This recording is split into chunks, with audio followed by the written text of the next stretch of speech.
Hi hello friends welcome back to my channel.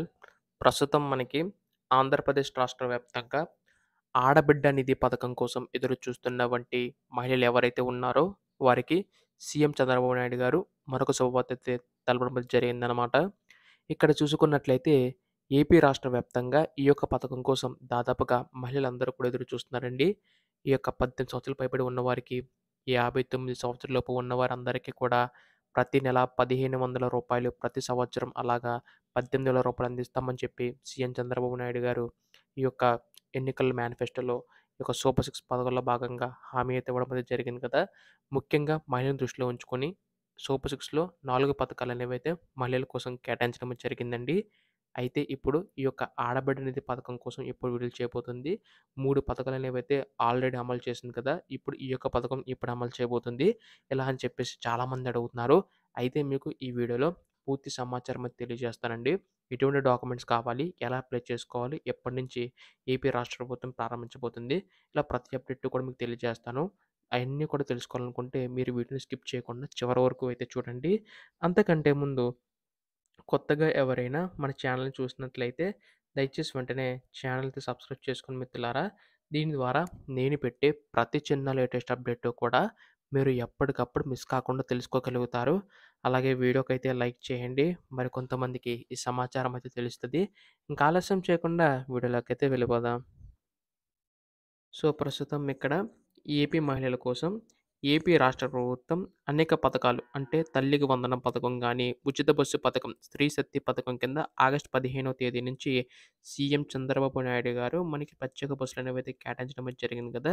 అలాగే మనకి తల్లికి వందనం పథకంతో పాటు ఈ యొక్క ఉచిత గ్యాస్ సిలిండర్ పథకం సంబంధించి కూడా అమలు చేయడం అయితే జరిగిందండి.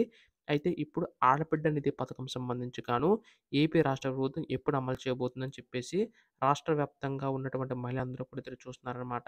అయితే దీనికి సంబంధించి గాని చూసుకున్నట్లయితే ఏపీ రాష్ట్ర ప్రభుత్వం ఒక కొత్త అప్డేట్ తెచ్చే అవకాశం అయితే ఉందండి. ప్రతి నెల రూ. 1,500 అందిస్తామని చెప్పేసి ఎన్నికల టైంలో హామీ అయితే ఇవ్వడం అయితే జరిగింది కదా. ఇది కూడా 18 సంవత్సరాలు పైబడి ఉన్నవారికి, 59 సంవత్సరాల లోపు ఉన్నవారికి మాత్రం అందిస్తుందండి ఏపీ రాష్ట్ర ప్రభుత్వం. దీనికి సంబంధించి కూడా ప్రత్యేక మందినైతే కేటాయించడం జరిగిందండి. అంటే త్వరలోనే మనకి బీసీ, ఎస్సీ, ఎస్టీ కేటగిరీ వర్గాలు ఎవరైతే ఉంటారో సో, వారికి ముందుగా అందించే అవకాశం అయితే ఉందన్నమాట ఏపీ రాష్ట్ర ప్రభుత్వం. సో, ముందుగా ఇక్కడ ఏంటంటే కావాల్సిన డాక్యుమెంట్స్ అన్నీ కూడా చెప్తానండి. ఖచ్చితంగా మీకు బ్యాంక్ అకౌంట్ ఉంటే ఈ కేవైసీ తప్పనిసరిగా చేయించుకోండి. చాలామంది ఇన్యాక్టివ్ బ్యాంక్ అకౌంట్స్ అని మెయింటైన్ చేస్తున్నారు.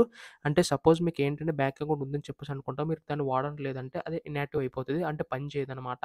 సో, నిధులు జమ చేసిన వెంటనే మీ ఖాతాలో జమ కావాలంటే పని చేయాలండి కదండీ! సో, ఖచ్చితంగా ఇయన్నీ కూడా యాక్టివ్‌గా ఉంచుకొని చూసుకోండి. ఖచ్చితంగా ఒకవేళ యాక్టివ్‌లో ఉంటే ఈ కేవైసీ నమోదు చేయించుకోండి. అంటే మీ యొక్క phone number, Aadhaar card, bank account number అన్నీ కూడా లింకప్ అయి ఉండాలనమాట. అప్పుడు ప్రభుత్వం దగ్గర నుంచి ఏ నిధులు జమ చేసినా మీ యొక్క ఖాతాలో వెంటనే జమ అవుతాయండి. అయితే ప్రస్తుతం వీటికి సంబంధించి గాని ఖచ్చితంగా ఇవన్నీ చేయించుకోండి. అలాగే తర్వాత బ్యాంక్ అకౌంట్ సంబంధించి గాను ఎటువంటి బ్యాంక్ అకౌంట్స్ తీసుకోవాలని చెప్పేసి అంటున్నారు. అంటే పోస్ట్ ఆఫీస్ అకౌంట్ తీసుకోవాలని చెప్పేసి మీకు బ్యాంక్ అకౌంట్ ఉంటే ఆ బ్యాంక్ అకౌంట్ కంటిన్యూ చేయొచ్చండి. లేకపోతే మాత్రం పోస్ట్ ఆఫీస్ అకౌంట్ అయితే తీసుకోండి. No problem. అయితే ఇందులో కూడా ఏంటంటే అర్హతను చాలా ఈజీగా గుర్తించే అవకాశం అయితే ఉందన్నమాట. అంటే 6 దశ ధృవీకరణ సంబంధించి గాను ఆ విధంగా మనకి అర్హులను గుర్తించే అవకాశం అయితే ఉందండి.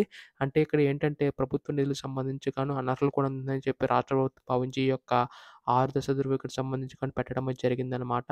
ఇందులో కూడా ఏంటంటే మనకి కరెంట్ బిల్ అనేది 300 యూనిట్లు మించి ఉన్న వారికైతే రాకపోవచ్చు. అంటే 6 దశకు సంబంధించి గాను. అలాగే ఇంట్లో ఎవరైనా గవర్నమెంట్ జాబ్ చేస్తున్న వారికైతే రాదండి.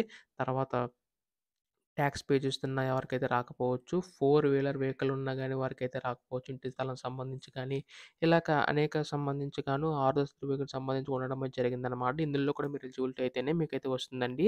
అయితే వీటికి సంబంధించి కానీ ప్రభుత్వం ఉన్నతాధికారులు చర్చించి మనకి అప్డేట్ అయితే ఇవ్వబోతుందనమాట. ఇప్పుడు దీనిపై ఎటువంటి చిన్న లేటెస్ట్ అప్డేట్ వచ్చినా మీరు ముందుగా తెలుసుకోవాలనుకుంటే వెంటనే ఛానల్‌ని సబ్స్క్రైబ్ చేసుకోండి. ధన్యవాదములు. జై హింద్.